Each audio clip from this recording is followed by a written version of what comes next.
Suneo sprayed the growth accelerator all over himself. His body immediately began to grow larger and larger. Jian was playing with the game console he had snatched from Suneo. Suddenly, he heard Suneo calling out to him from outside the door. When Jian opened the door, he was utterly shocked. Suneo had actually grown incredibly tall. He had come here to demand that Jian return his game console.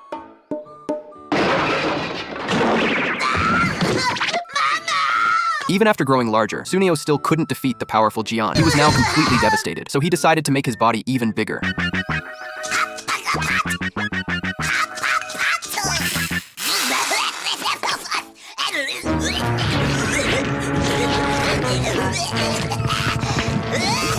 Jian, who was still playing the game, heard Suneo's shouts again. He opened the door and was about to complain, but was startled by Suneo's size. Faced with Suneo's threat, Jian immediately returned the game console. The now enlarged Suneo happily walked down the street. Passersby were so frightened they fled the area. Residents nearby immediately shut their windows. Suneo, unaware of anything unusual, continued singing happily. He kept walking, but collided with a traffic light ahead. Suneo lost his balance, fell, and crushed the car behind him. Meanwhile, Nobita and Doraemon were reading a comic book. Suddenly, a tremor was felt nearby. They opened the window to look out and mistook Suneo for a dinosaur. Suneo explained that he wasn't a dinosaur. Doraemon thought he must have spilled the growth accelerator on himself. Suneo begged them to restore him to normal immediately. Doraemon had no choice but to pull out the shrinking light. He wanted to explain how to use the gadget, but Suneo couldn't wait to use it.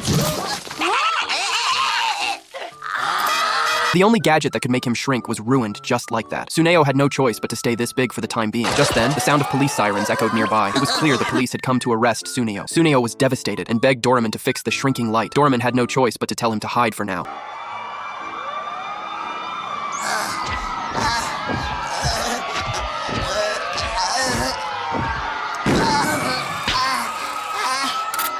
But hiding here wouldn't solve the problem. The shrinking light was severely damaged and would take a long time to repair, and it might not even be possible to fix it. Hearing this, Suneo broke down and begged Doraemon to save him. He shouted and cried at the same time. Doraemon promised he would find a way to save him.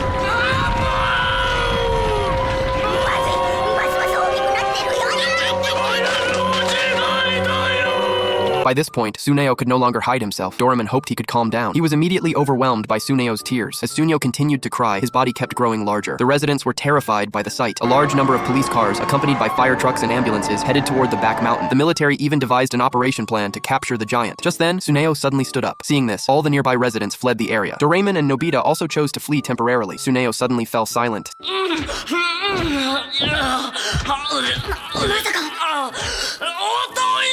Seeing this, Doraemon quickly rummaged through his gadgets for something useful. If they didn't stop Suneo, the entire city would be submerged. He finally pulled out the enlarging light. Nobita immediately reminded Doraemon that he should make Suneo smaller, not bigger. By now, Suneo was on the verge of collapse. He paced anxiously in place. Looking at the discarded enlarging light, Nobita came up with a brilliant idea. Soon, Suneo emerged from the bathroom. Had they managed to shrink Suneo? In fact, Nobita had solved the problem by thinking outside the box. Everything in the town had been magnified. Fortunately, the residents hadn't noticed anything unusual. Just then, the teacher, who had been visiting another city, returned home. Standing at his own front door, he was utterly shocked, because everything around him had become enormous.